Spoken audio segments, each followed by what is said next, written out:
સાબરકાંઠા અને અરવલ્લી જિલ્લાના લાખો પશુપાલકોની આર્થિક જીવાદોરી સમાનને સાબર ડેરીના ચેરમેન અને વાઇસ ચેરમેનની વરણી કરવામાં આવી હતી, જેમાં ચેરમેન પદે શામળભાઈ પટેલને રિપીટ કરવામાં આવ્યા હતા, તો વાઇસ ચેરમેન પદે ઋતુરાજ પટેલની બિનહરીફ વરણી ચૂંટણી અધિકારીની હાજરીમાં કરાઈ હતી।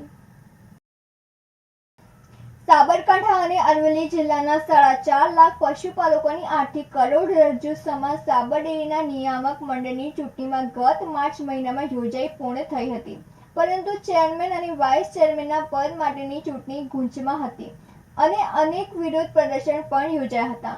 ત્યારબાદ ચૂંટાયેલા નિયામક મંડળના સભ્યો દ્વારા હાઈકોર્ટનું શરણું લેવામાં આવ્યું હતું।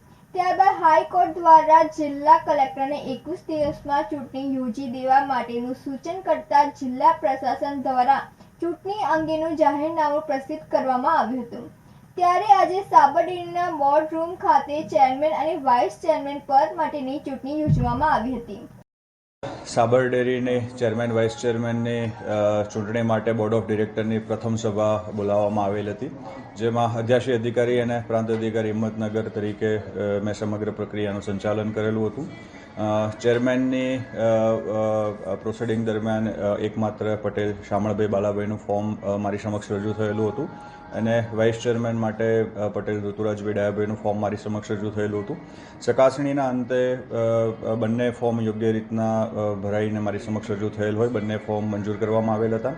અન્ય કોઈ પણ બોર્ડ ઓફ ડિરેક્ટરનું કોઈ ફોર્મ રજૂ થયેલું નહોતું, એટલે ચૂંટણી પ્રક્રિયા કરવાનો પ્રશ્ન ઉપસ્થિત નહોતો થયો।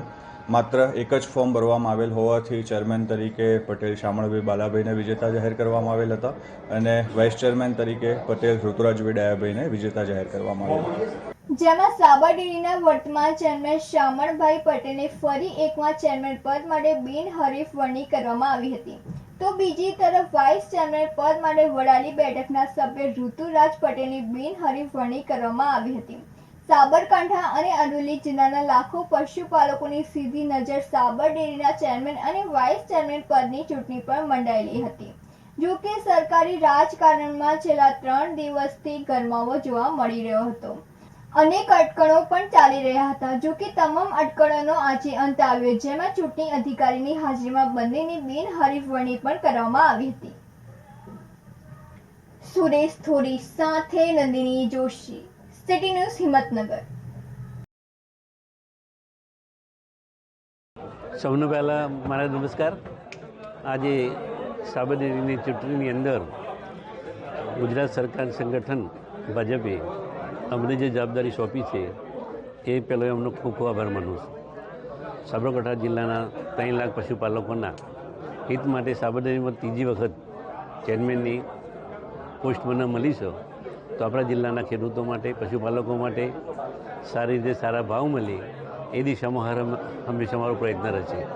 મારી ટીમ જે નિયામક મંડળની છે, મારા ઉપર જે વિશ્વાસ મૂક્યો છે, મને ચેરમેન અને વાઇસ ચેરમેન ઋતુરાજભાઈને બનાવ્યા છે, બંને અમે અમારી ટીમને જોડે રાખી પશુપાલકોના હિતમાં સારી રીતે નિર્ણય કરીશું અને આવનાર દિવસોમાં એમને સારા ભાવ મળે એ દિશામાં હર હંમેશા અમારી ટીમનો અમારો પ્રયત્ન રહેશે।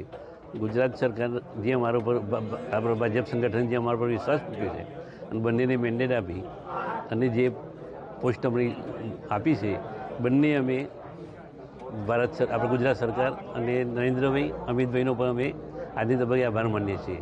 આપણા મુખ્યમંત્રીનો પણ આભાર માનીએ છીએ, CR પાટીલ સાહેબનો પણ આભાર માનીએ છીએ અને સહકાર મંત્રી એમનો પણ આભાર માનીએ છીએ। ભાજપ સંગઠનના દરેક હોદ્દેદારોનો ખૂબ ખૂબ આભાર માનું છું।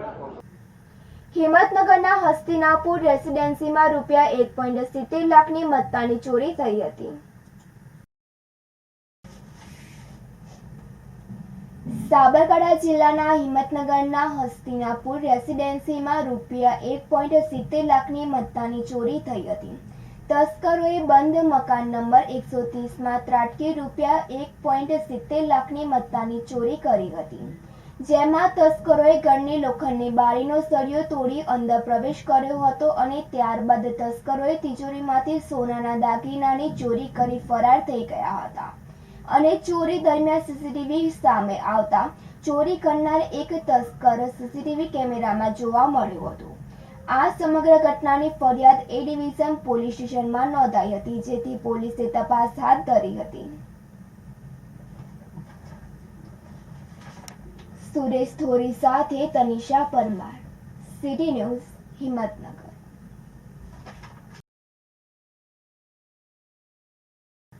હિંમતનગર ખાતે આવેલ અમરદીપ સાર્વજનિક ટ્રસ્ટ દ્વારા માનસિક દિવ્યાંગ મહિલા શાંતાબેન દિનેશભાઈ રાવળને વિજાપુરના રણસીપુરો ખાતે રહેતા તેમના પરિવારને સોંપવામાં આવ્યા હતા.